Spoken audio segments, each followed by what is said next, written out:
Bien, buenas tardes. Hoy día vamos a iniciar con lo que es la revisión, la parte de tolerancia y autoinmunidad.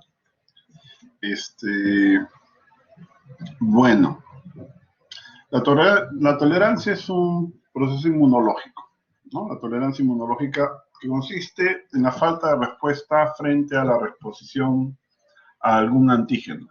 Ese antígeno puede ser un antígeno propio, puede ser algún antígeno extraño. Con eso estoy diciendo que hay antígenos extraños que inducen estados de falta de respuesta inmunológica, ¿no? Bien, la tolerancia inmunológica se va a dar a dos niveles. Uno es en los órganos centrales, el timo y la médula ósea, y el mecanismo de tolerancia principal va a consistir en la eliminación de las células autorreactivas.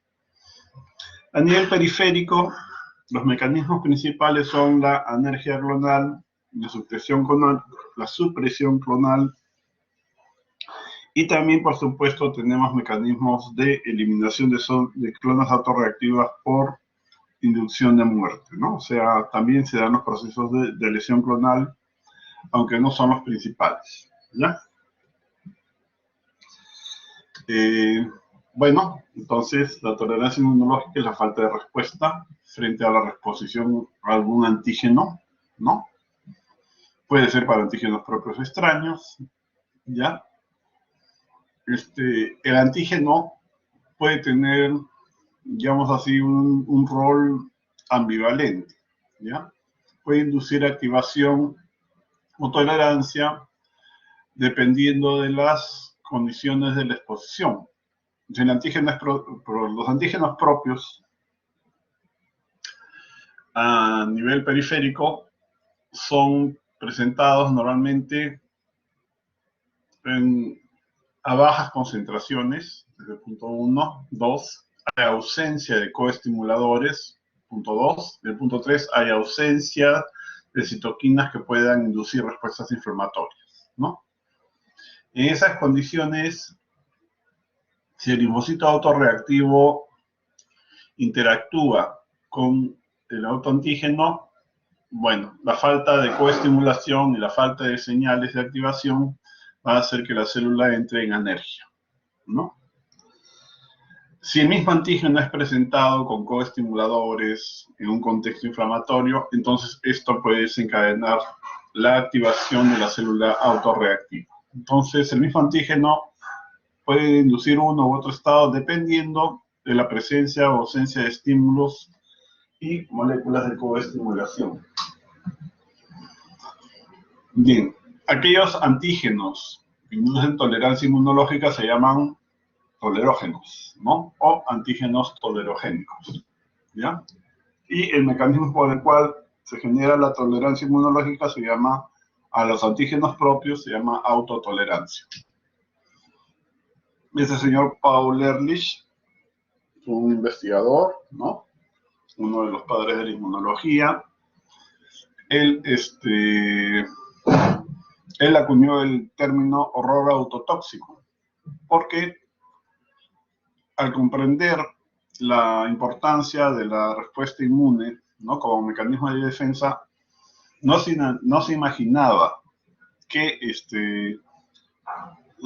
estos mecanismos pudieran volverse contra los tejidos de uno mismo. Porque si esa situación se presentaba, entonces se produciría una debacle, una catástrofe orgánica, ¿no? A la que él llamó horror autotóxico. Lo cierto es que los procesos autoinmunitarios existen, ¿no?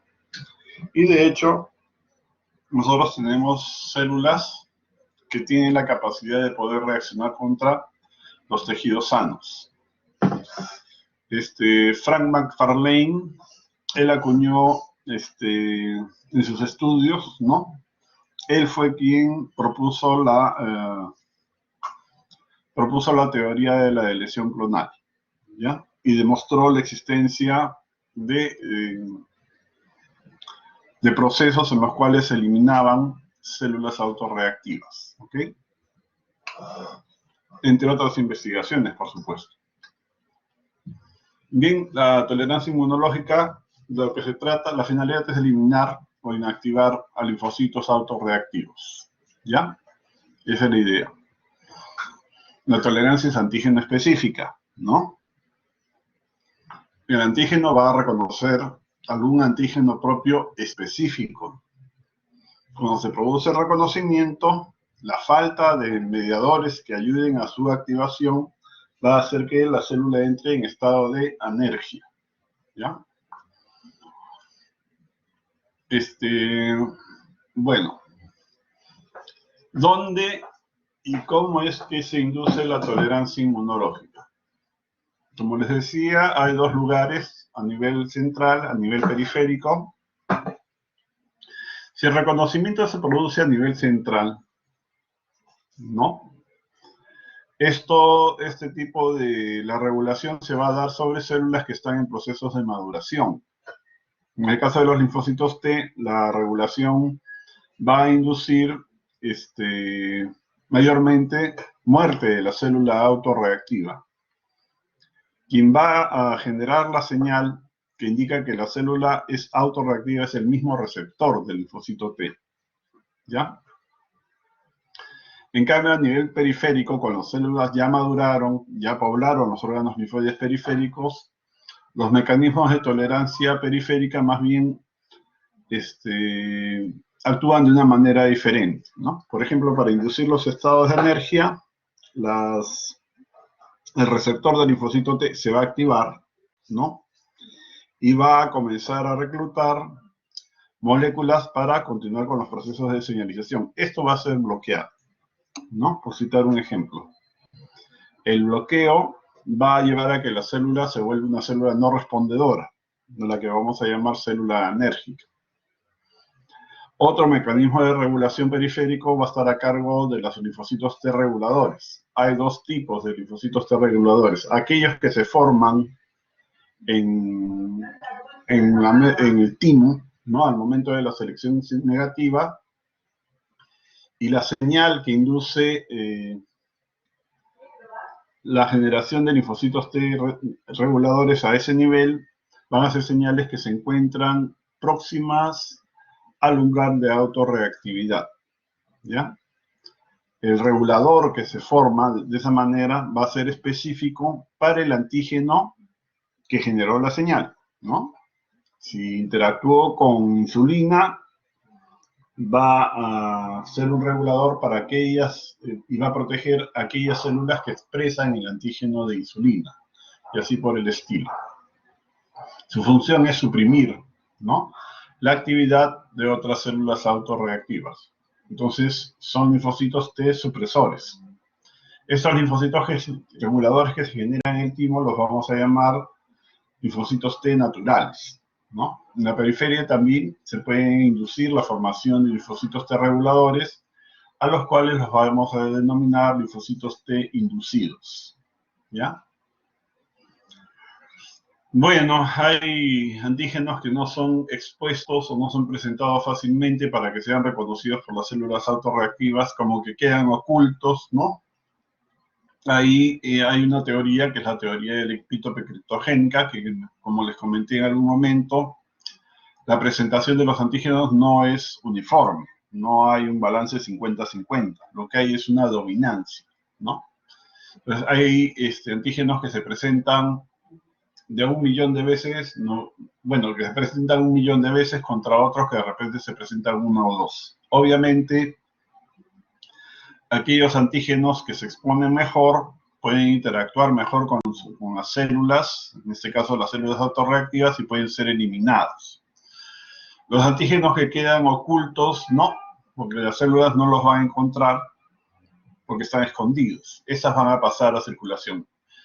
Si el balance de presentación antigénica inmunológica se pierde y los antígenos ocultos comienzan a expresarse en grandes cantidades, esto puede llevar a que la célula autorreactiva interactúe con esos antígenos, ¿no?, y termine activándose.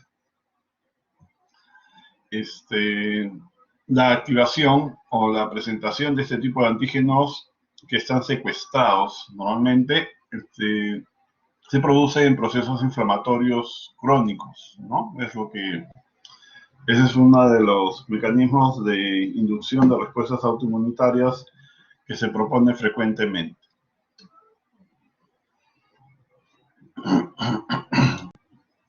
Bien, acá tenemos al precursor linfoide, ¿no? Y la tolerancia a nivel central.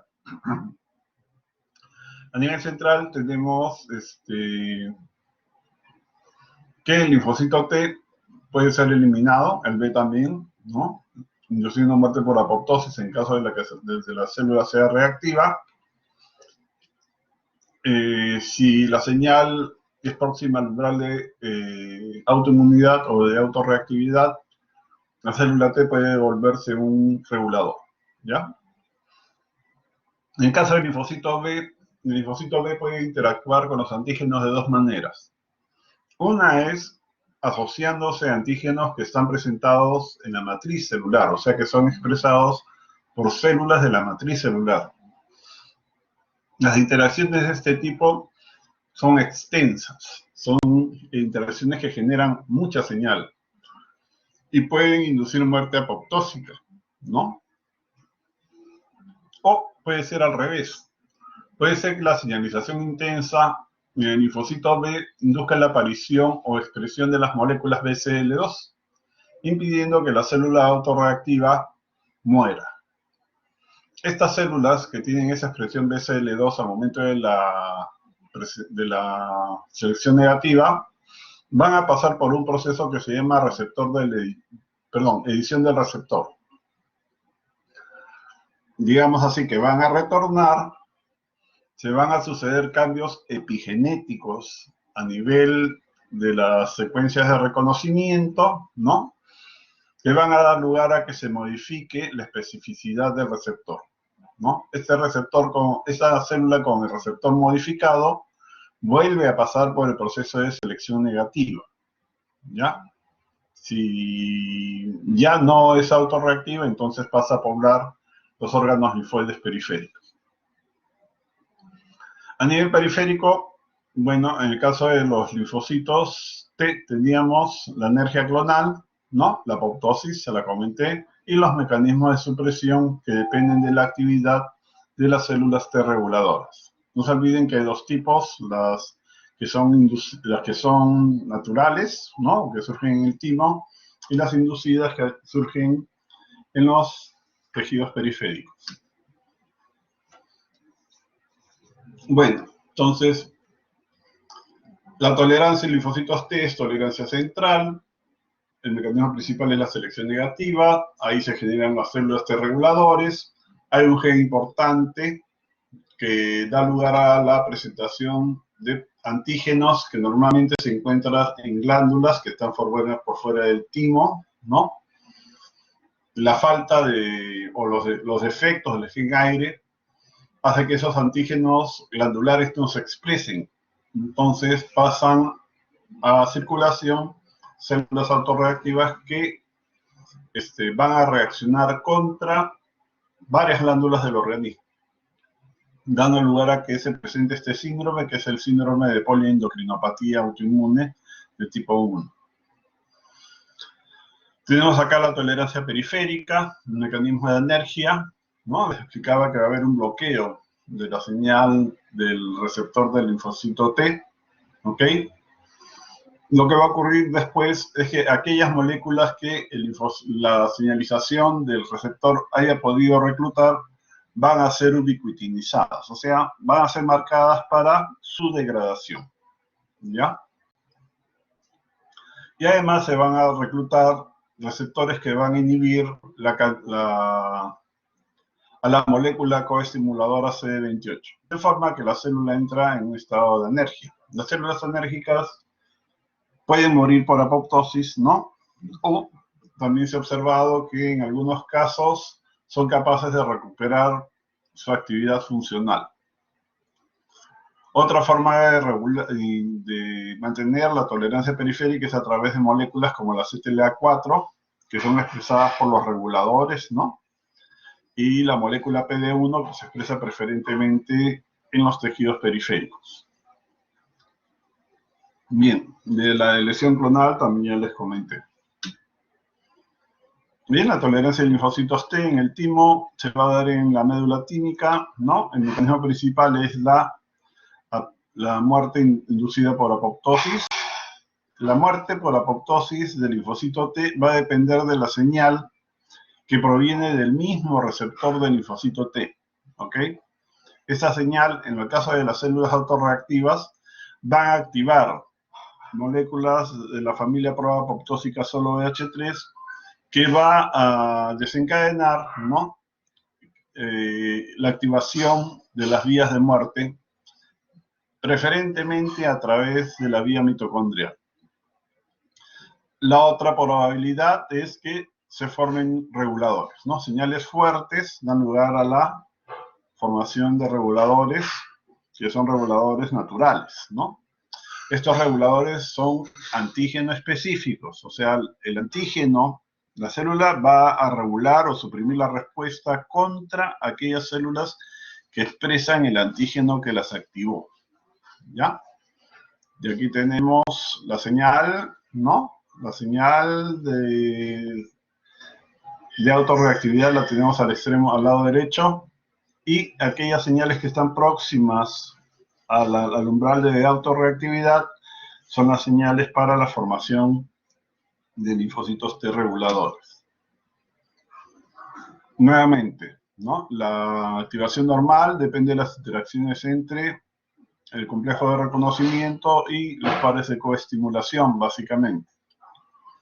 Si hay ausencia, como les comentaba, de coestimulación y de mediadores de señalización, se va a producir un bloqueo en las señales que genera el receptor del linfocito T y las moléculas adaptadoras que fueron reclutadas van a ser marcadas para ser degradadas. O sea, va a entrar en un estado de falta de respuesta funcional,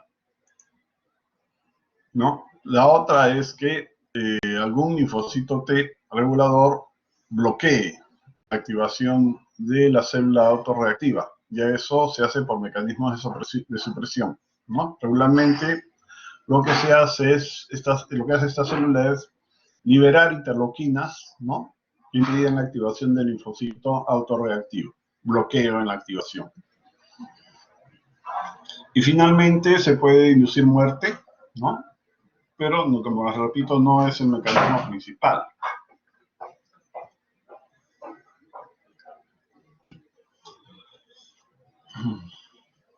Ya. Bueno, hay dos moléculas reguladoras de las que comentaba hace un rato. Uno es el CTLA4, o antígeno cuarto del linfocito T citotóxico, ¿no? Esta molécula es familiar de la molécula CD28. Evolutivamente, los dos genes, el del CTLA4 y el del CD28, proceden de un mismo gen, ¿no? Pero tienen acciones contrapuestas. Mientras el CD28 activa al linfocito T, la molécula CTLA4 lo que hace es bloquear la activación. El ligando, o la molécula la que se va a unir el CTLA4 y el CD28 es la misma. Son las moléculas B7 que van a ser expresadas por las células presentadoras de antígeno. Hay diferencias en cuanto al tipo de interacción que tienen. El CD28 puede, bueno, la forma como se asocia el CTLA4 a la molécula B7 es de mucho mayor afinidad, ¿no?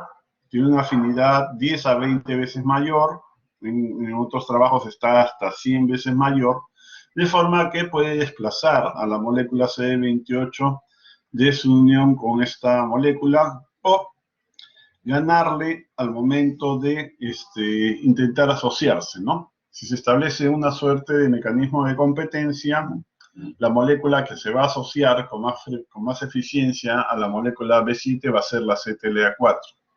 Una vez asociada, la CTLA4 lo que va a inducir son señales de inhibición, bloqueando la señalización activadora en el caso de la célula presentadora de antígenos e induciendo la internalización de la molécula CD28 para que posteriormente sea degradada.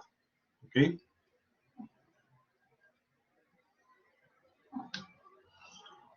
Bien, tenemos el CTLA4 acá.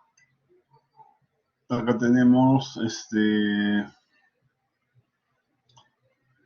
bueno, un linfocito que puede ser un regulador, por ejemplo, que expresa CTLA4, que está interactuando con la molécula B7 y bloqueando la actividad de la célula presentadora, ¿no? La actividad de activación. E impide que la CD28 pueda asociarse para activar a la célula T, ¿no? Entonces, de esta forma se da por terminada la respuesta, ¿ok? El regulador puede hacer lo mismo, ¿no? Porque el regulador también expresa una buena cantidad de CTLA4 en su membrana. Y en este caso está bloqueando a la célula presentadora y de esta forma bloquea la activación de los linfocitos T. El CD28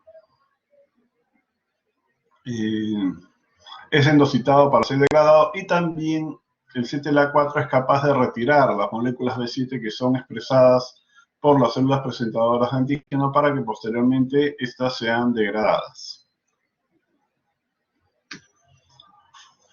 La otra molécula es la molécula muerte programada 1.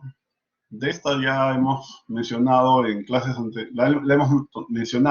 anteriores, ¿no? También pertenece a la familia de la molécula CD28 y tiene dos ligandos, el ligando 1 y el ligando 2. El ligando 1 lo expresan las células presentadoras de antígenos y otras células, y el ligando 2 mayormente las células presentadoras, ¿ya?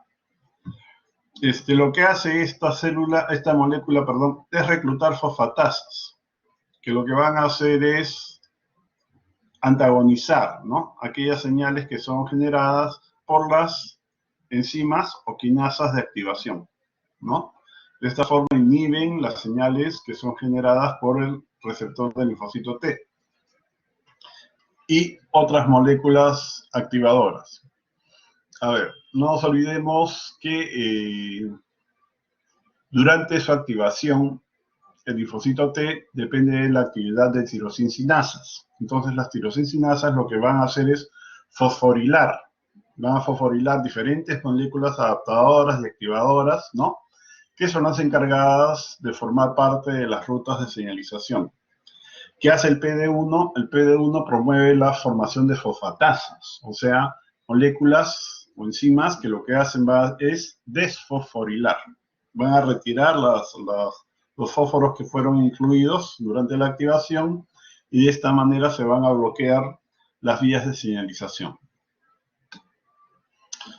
Bien, entonces, a ver, acá hay un cuadro comparativo y resumen, ¿no? Entre CTLA4 y PD1. El sitio principal de acción de CTLA4 son los órganos linfoides secundarios. De la PD1 es a nivel periférico, ¿no? El momento de supresión de la respuesta inmune es durante la inducción. O sea, el momento que se están generando efectores, en ese momento el CTLA4 bloquea la activación linfocitaria. En cambio, el PD1 lo hace en la fase efectora, cuando la célula ya está participando o ha participado de la respuesta inflamatoria que tiene que ver con la remoción del antígeno o el daño. Las células que se van a inhibir, bueno, CD4 y CD8 para el CTLA4, y en el caso del PD1 mayoritariamente la CD8, más que la CD4. La expresión celular, el CTLA4 lo tienen los linfocitos T reguladores, tienen una muy buena expresión de CTLA4 y también los linfocitos T activados. El linfocito T activado también actúa al momento del declive de la respuesta inflamatoria como un regulador. El PD1 es expresado por linfocitos T activados. ¿Qué señales inhiben? Inhiben de forma competitiva la señalización generada por el CD28 en el caso del CTLA4, como les expliqué hace un rato, ¿no? Y en el caso del PD1, las fosforilaciones, ¿no? Aquellas señales quinasa dependientes, tanto del receptor como de las moléculas activadoras. El rol de las moléculas en la supresión de respuestas inmunes mediada por T reguladores Para el CTLA4 sí, ¿no? En cambio, el PD1 no tanto, no está plenamente demostrado. Bien, en cuanto a linfocitos reguladores, bueno, ya hemos adelantado bastante sobre ellos. Su función va a ser la de suprimir, en este caso, las respuestas de las células T autorreactivas. En cuanto a su expresión fenotípica, estas células expresan una buena cantidad de la cadena alfa del receptor interleuquina 2 sobre su membrana. Al momento de su activación, se genera un factor de transcripción que es característico de este linaje celular, que es la molécula FOXP3, el factor de transcripción FOXP3 que pertenece a la familia de factores de transcripción cabeza de tenedor. ¿Ya? De suerte que la expresión fenotípica es esta, son CD4 positivos, FOXP3 positivos y CD25 alto, ¿no? Las dos moléculas, la CD25 y FOXP3, son necesarias o indispensables para que estas células se puedan diferenciar y puedan sobrevivir posteriormente, ¿no? Por el hecho de que expresan una alta cantidad de la cadena alfa de receptor interleuquina 2, estas células van a requerir interleuquina 2 para poder sobrevivir y crecer, ¿ya?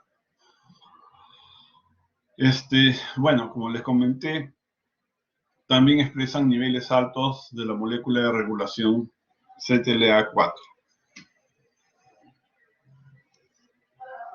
Bien, entonces los reguladores, como ya lo comenté también hace un rato, en el timo se van a generar, bueno, en general, los reguladores surgen por reconocimiento específico de algún antígeno, ¿ya?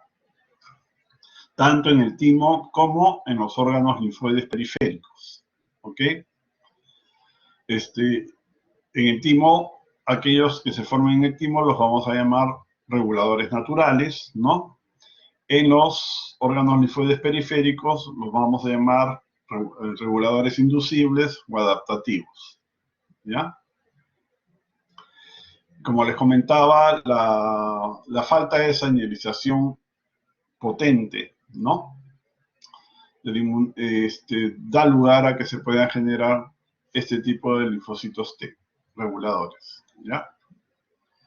Bueno, ¿qué interleuquina importante interviene en su diferenciación? El factor beta transformante de crecimiento y la interleuquina 2, ¿ya? No nos olvidemos que el factor beta transformante de crecimiento también es una molécula muy importante para la diferenciación de la subpoblación efectora TH17, porque es el principal inductor del factor de transcripción de esa población efectora, que es el ROR-gamma tau, ¿no? En este caso, el factor beta transformante de crecimiento induce la formación del factor de transcripción FOXP3, ¿ya? Por otro lado, la interleuquina 2 va a promover la formación del regulador, ¿no? Y va a señalizar a través del STAT5 para amplificar la expresión FOXP3. Bueno, en el timo tenemos los reguladores naturales, ¿no? Y en los órganos linfoides periféricos, los inducibles, ¿no es cierto? O adaptativos, ¿ya? Y estas células cumplen su función suprimiendo la actividad de células autorreactivas, ¿ya? La interleuquina 2 es el factor de supervivencia para estas células, entonces van a depender de ella para poder sobrevivir. Pero también la interleuquina 2, debido a que su expresión de receptor para interleuquina 2 es muy alta, estas células pueden regular la respuesta, ¿no? La respuesta inflamatoria, capturando o secuestrando la interleuquina 2 que requieren las células reactivas o los linfocitos activados para continuar con su con el proceso inflamatorio, ¿no? En la medida que los linfocitos T reguladores le quitan interleuquina 2 a los linfocitos efectores, estos van a perder señales de sobrevivencia y van a ser bloqueados, ¿ya? Bien, los linfocitos T reguladores entonces van a ejercer su acción mediante tres mecanismos. Uno es la producción de interleuquinas inmunosupresoras, interleuquina 10 y factor beta transformante de crecimiento. Se va a inhibir a las células presentadoras de antígenos, ya lo vimos a través de CELA4 y el bloqueo de la actividad o de las señales mediadas por B7. Se va a inducir la degradación de las moléculas B7, ¿no? A retirarlas de la célula presentadora. Y tercero, por consumo de interleuquina 2. El consumo de interleuquina 2 está dirigido a impedir que los linfocitos T efectores puedan recibir o reciban señales de activación, ¿no? Para continuar con su proceso o con el proceso inflamatorio, los procesos de activación de la respuesta inflamatoria. Bien, las interleuquinas importantes para la regulación, el factor beta transformante de crecimiento, hay tres, ¿no? Beta 1, beta 2, beta 3. El más importante es el beta 1, ¿ya? Esta proteína está formada por dos cadenas idénticas, la fuente principal, los macrófagos activados y también otros grupos celulares, ¿no? La molécula va a ser sintetizada como un precursor inactivo. Y en el aparato de Golgi se va a degradar y se va a liberar la forma activa. Cuando es liberada al exterior, la molécula sale recubierta de otras moléculas, de manera que no va a ejercer su acción directamente. Es necesario que las proteasas retiren las otras moléculas que la recubran para que la interleuquina pueda ligarse a su receptor. Por eso es que se pone acá que se secreta como una molécula latente. El receptor puede estar conformado por dos cadenas diferentes, la beta R1 o las beta R2, ¿no? Y señalizan a través de estas moléculas que son las MAT, ¿ya? Que son moléculas que al activarse se van a reunir en trímeros, ¿no? Y una vez que el complejo se ha formado, se trasloca al núcleo para iniciar la transcripción o activar las regiones promotoras de los genes asociados con su actividad. Bien, ¿qué hace el TGB beta? Inhibe la proliferación y funciones de los linfocitos T, es una molécula de regulación. Inhibe la activación clásica de los macrófagos, eso lo vimos cuando vimos la activación alterna de los macrófagos. Suprime la actividad de los polimorfonucleares y células endoteliales, ¿no? Si suprime las células endoteliales, las bloquea, impidiendo dos cosas principalmente, la producción de interleuquina 1 y la expresión de moléculas de adhesión. De esta forma, controla las respuestas inflamatorias y, en este caso, los procesos autoinmunitarios, ¿ya? Otra es su acción o su actividad para la formación de linfocitos T reguladores periféricos, ¿ya?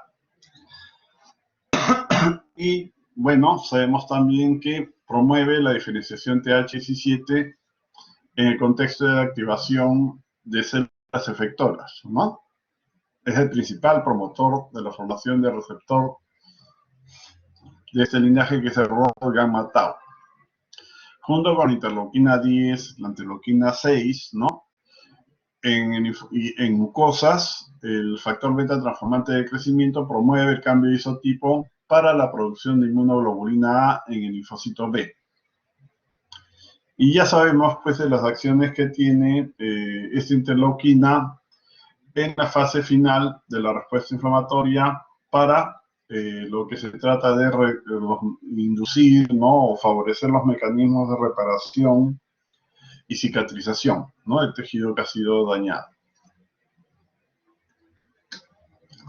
La otra interleuquina, la interleuquina 10, esta interleuquina inhibe básicamente la actividad del macrófago, ¿no? También de las células dendríticas, ¿ya? Esta, bueno, está formada por dos cadenas diferentes, es un heterodímero, y el receptor también tiene dos cadenas, ¿no? Que van a señalizar a través de las familias del JAK, ¿no? JAK1 y el TIC2, que termina activando el factor de transcripción nuclear STAT3. Hay varios grupos celulares que producen esas interleuquinas, ¿no? Otra vez los macrófagos y también los linfocitos T, reguladores y las subpoblaciones efectoras TH1 y TH2. El blanco de su acción está orientada principalmente hacia la interleuquina 12, ¿no? La interleuquina 12, no nos olvidemos, es la principal interleuquina que induce la diferenciación de los linfocitos vírgenes hacia la subpoblación efectora TH1. También sabemos que esta subpoblación efectora trabaja con macrófagos, activándolos, ¿no? Si se bloquea la actividad de la interleuquina 12, entonces se va a bloquear la activación TH1 y de forma indirecta se va a bloquear la producción de interferón gamma y de esta forma también se va a bloquear la actividad de los macrófagos, ¿okay? Si no hay interferón gamma, se va a bloquear la presentación antigénica tanto de clase 1 como de clase 2, ¿ok? De esta forma se va a inhibir la activación del linfocito T y se va a propiciar, ¿no?, la finalización de las respuestas inflamatorias.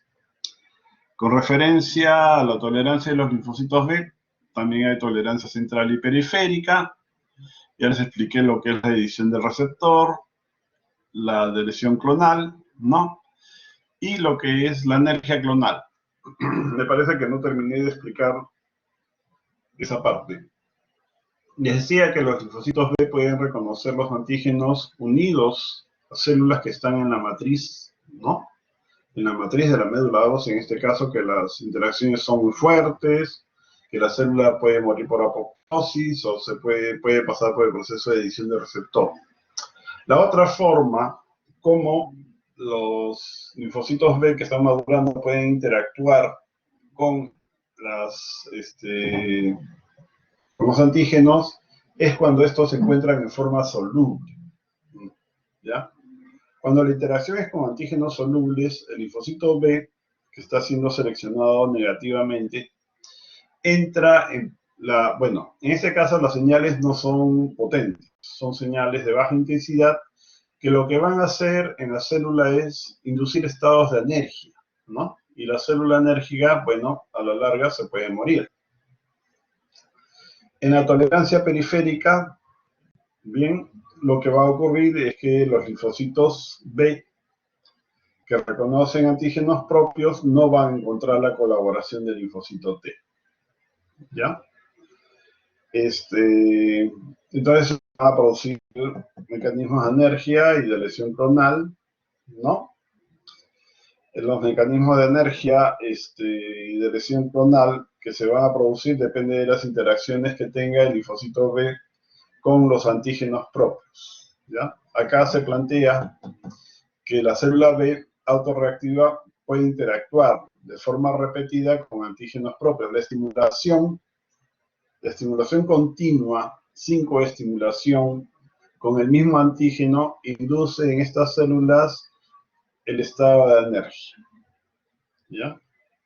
Estado de energía, y tiene la particularidad de que las células que están en este estado de energía requieren más cantidad de citoquina, que es el bajo factor de supervivencia del linfocito B, para poder activarse. O sea, si una célula B reactiva normal requiere, qué sé yo, 10 gramos de BAF para activarse, estas células pueden requerir 1 kilo, ¿no? Y como requieren 1 kilo y eso nunca lo van a tener, al final no logran activarse en condiciones normales, ¿ya? En condiciones de activación normales. Después están las señales por receptores inhibidores, ¿no? Los receptores inhibidores lo que hacen es ponerle un techo al linfocito B autorreactivo. Entonces las interacciones, la señalización inhibidora va a hacer que si el linfocito B autorreactivo reconoce algún antígeno propio y genera una señal, el inhibidor genera una señal más alta, impidiendo que el linfocito T o el linfocito B autorreactivo pueda activarse. Bien, entonces tenemos acá la tolerancia del linfocito B a nivel central, ¿no? La interacción puede ser con antígenos de matriz, dos vías, la muerte clonal, ¿no? Por la lesión, o la edición del receptor. La otra es a nivel central también, que las interacciones sean con antígenos solubles, y eso induce estados de energía. A nivel periférico, bueno, tenemos la inactivación funcional, por reconocimiento reiterado o de interacción, o siempre es interacción repetitiva con el mismo autoantígeno, que termina provocando estados de energía, ¿ya? Decíamos que en este estado de energía la célula requiere mucho más factor de supervivencia del linfocito B para poder activarse que las otras células normales, ¿no? Lo otro es que se induzca la muerte por apoptosis, y tercero, que los receptores inhibidores le pongan un techo, ¿no? Al umbral de activación muy alto, de manera que las señales que son de reconocimiento de antígenos propios que son generadas por el receptor sean bloqueadas, ¿no? Sean bloqueadas por estos receptores. Débora Doniach, ella demostró que existían procesos autoinmunitarios y descubrió la primera asociación entre autoanticuerpos con enfermedades autoinmunes. Esto sucedió entre los años 40 y 50, ¿no? Ella podría ser llamada la mamá de la autoinmunidad. Bien, en la clase del día de ayer nos quedamos aquí porque el tiempo nos ganó.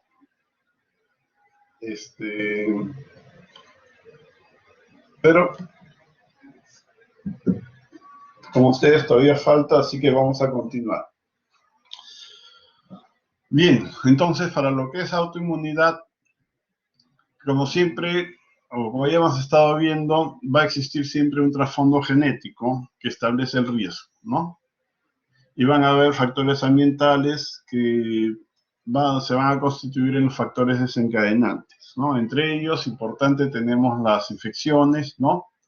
O daño tisular, por ejemplo, en los fumadores, como vimos en artritis reumatoidea, el daño que se produce a nivel del pulmón puede terminar desencadenando reacciones autoinmunitarias que se observan, por ejemplo, en los pacientes que sufren de artritis reumatoidea, ¿ya?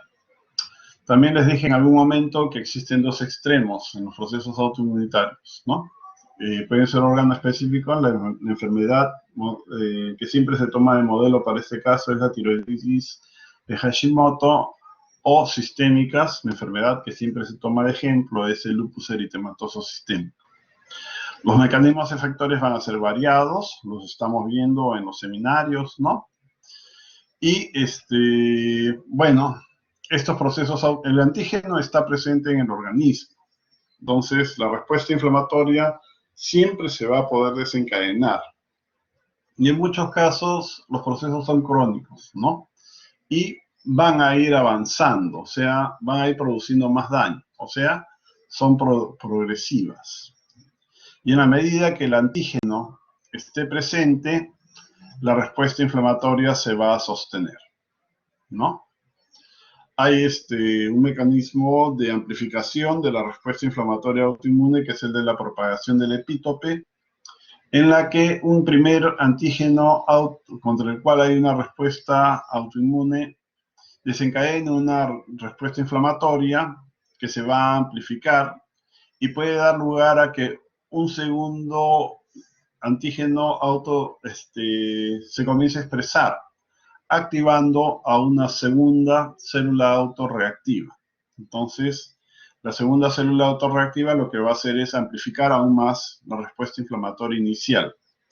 De igual manera se puede expresar un tercer antígeno, ¿no? Que activa un tercer linfocito y la cosa se pone peor. A ese mecanismo de activación secuencial de células autorreactivas, ¿no?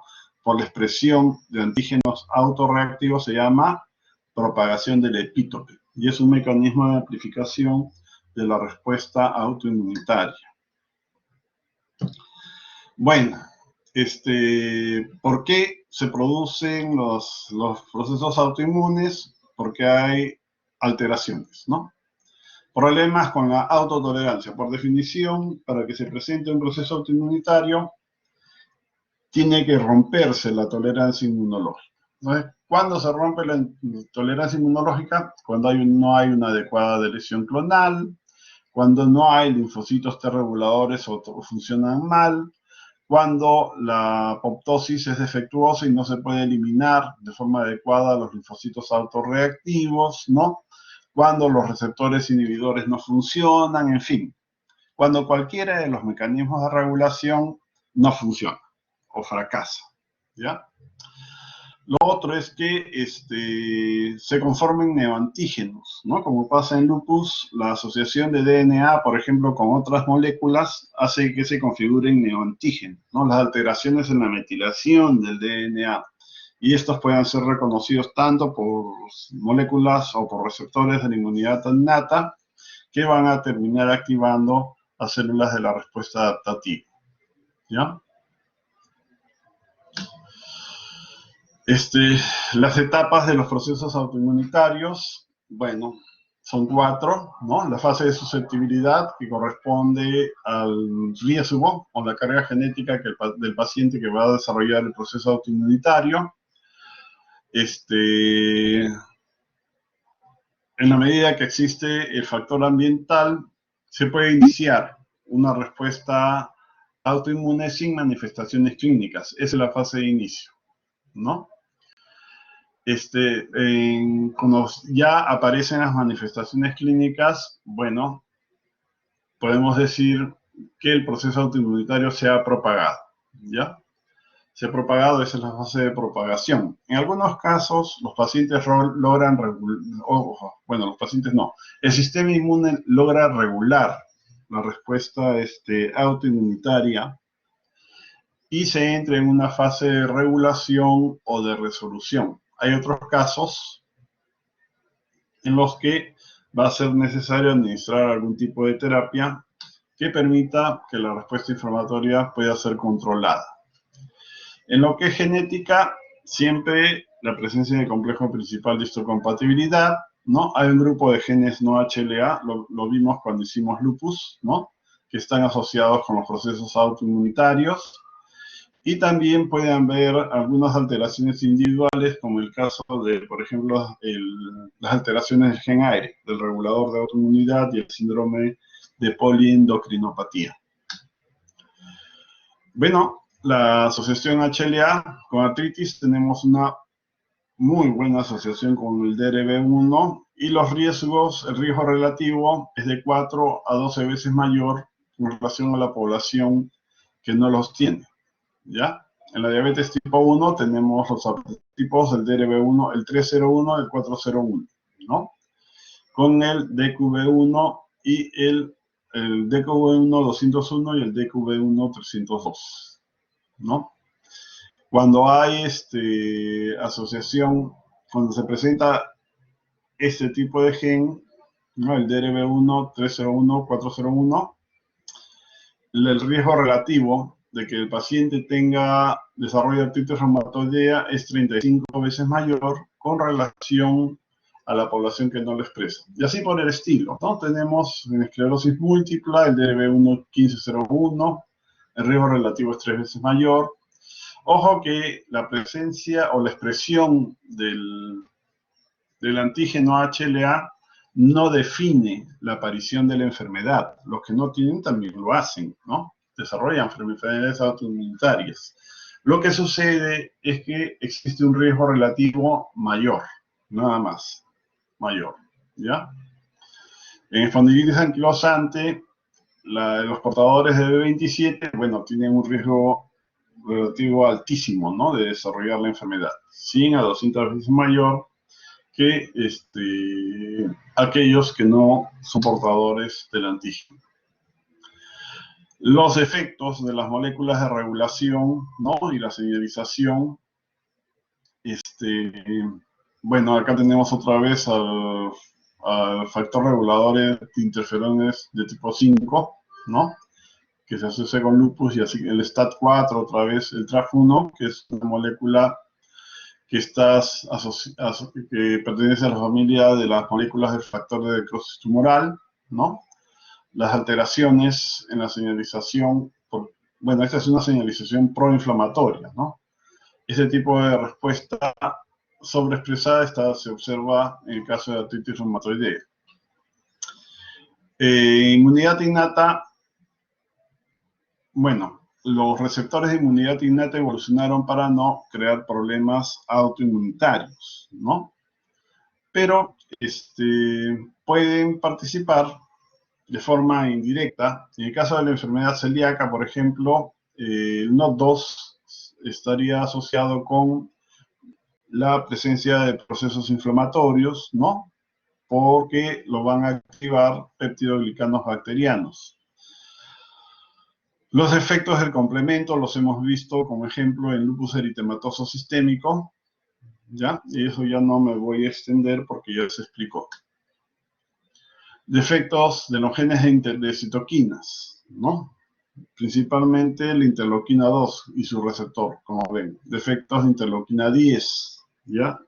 Si no hay citoquina reguladora, entonces no es posible bloquear la actividad de los efectores. Hoy eso se ve lupus eritematoso sistémico en diabetes tipo 1, ¿ya? Los efectos de CTLA4, por supuesto, ¿no? Y también los efectos de este receptor de regulación impide que los linfocitos B activados puedan ser regulados, ¿no? Y eso se observa en el caso del lupus eritematoso sistémico. Los procesos de autofagia también, ¿no? Se observa en el caso de enfermedad celíaca.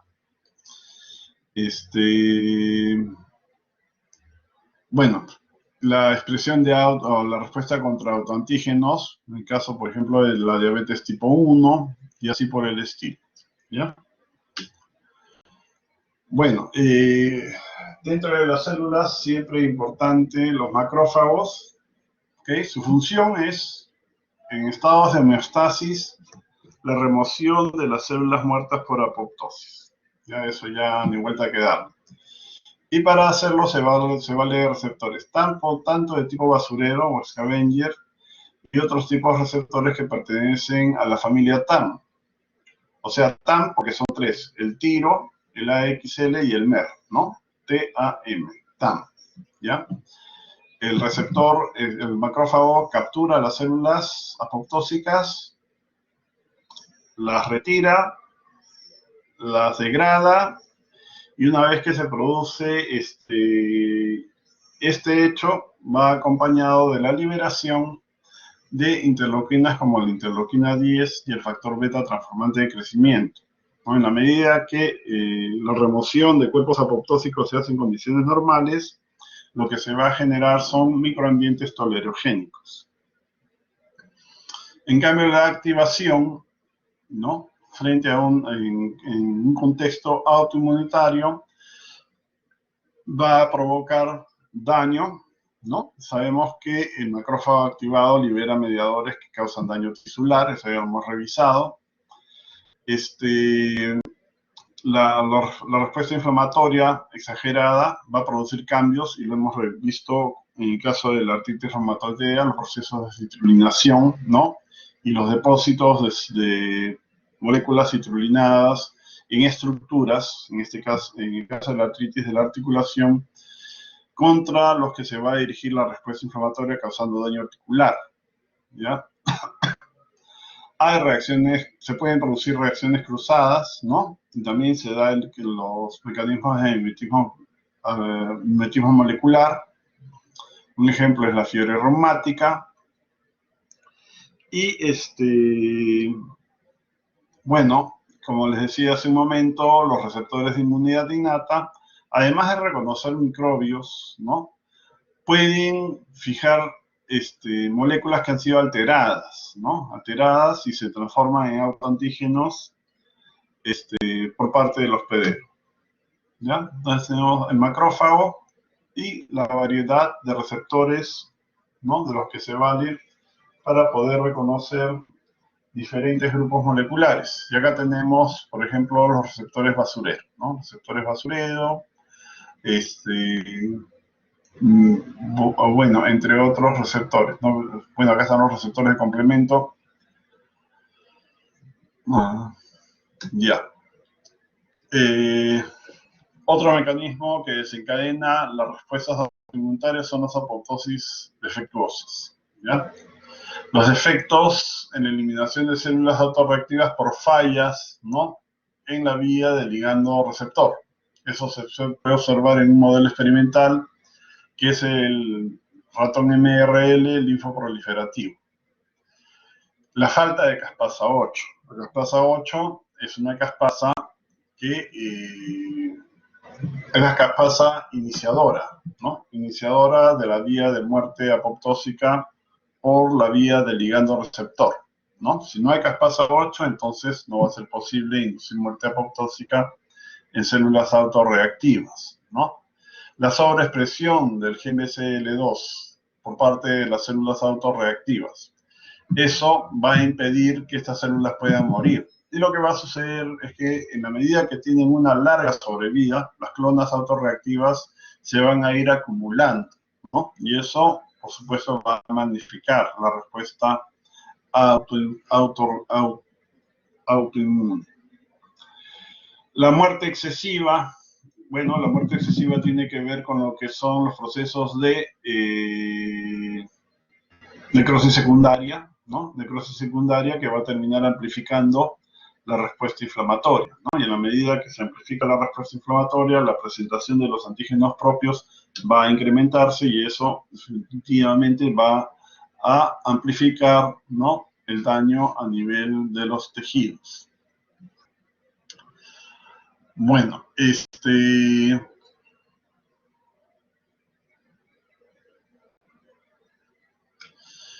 la modificación de la expresión antigénica de las células apoptósicas o translocación, ¿no? La presentación de la célula apoptósica, y en esta parte dejamos la clase. La célula apoptósica, al momento de morir, expresa moléculas que indican que la célula ha muerto por apoptosis. Entre ellas, por ejemplo, la fosfatidilcerina, ¿no?, o lípidos que normalmente se encuentran hacia el interior de la membrana celular, o sea, hacia el lado citoplasmático. Estos lípidos se traslocan, ¿no? Se traslocan y pasan a la parte externa. En la parte externa, los lípidos estos son oxidados rápidamente y pueden ser reconocidos por los receptores de los macrófagos. Al producirse el reconocimiento, el macrófago va a darse cuenta que entró en contacto con una célula en apoptosis. Si estos lípidos o estas moléculas que son expresadas normalmente tienen alteraciones, ¿ya?, presentan antígenos encendidos o tienen alteraciones post-translacionales, entonces esas moléculas las vamos a llamar apoptopes, ¿no? Apoptopes, ¿ya? Entonces, para estos apoptopes sí se van a desencadenar procesos autoinmunitarios, ¿ok? Y en la medida que los autoanticuerpos forman complejos inmunes con las apoptopes, bueno, se van a desencadenar respuestas inflamatorias, ¿no?, a nivel de los tejidos, dando lugar a la iniciación de procesos que pueden ser extensos. Entonces, acá este mecanismo de la apoptope se observa en la cirrosis biliar primaria, en el síndrome de Sjögren, el lupus neonatal y también el lupus eritematoso sistémico, ¿ya? Entonces, en la siguiente clase completamos lo que falta. Nos falta netosis y algunos mecanismos más. Muchas gracias por su participación. Disculpe. Sí, Doctor, le escribí por WhatsApp de que la lista de asistencia para marcar en el aula virtual no está funcionando, entonces no nos ha dejado a nadie que nos podamos anotar en la asistencia. No sé si podría crear otra para que podamos. a ver, déjame Le ver. mandé, le mandé foto incluso de que no se puede. Ya, sí, sí, ya ahorita voy a ver eso. Qué raro. Listo, doctor. Cualquier cosa me avisa y yo le digo a mis compañeros. A ver, ya, ok.